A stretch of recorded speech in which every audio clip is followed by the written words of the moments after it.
Welcome to Man Does Tech, where I solve the problems you didn't even know you had.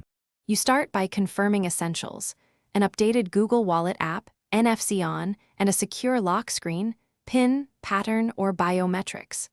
Once done, open Google Wallet and sign into your Google account if you haven't already. This links payment methods and transit passes.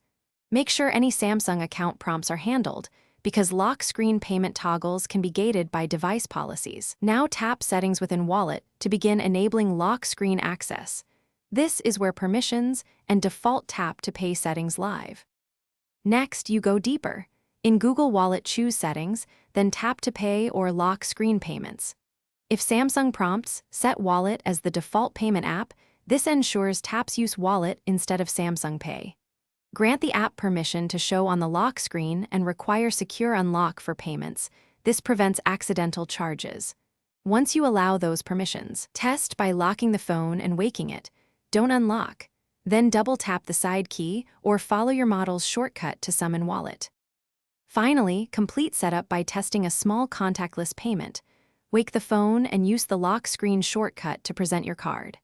If Wallet doesn't appear, restart the device and recheck NFC and default app settings.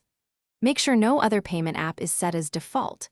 If problems persist, clear Google Wallet cache or reinstall the app, because corrupted data can block lock screen functionality. One key troubleshooting tip: ensure the lock screen security method is active.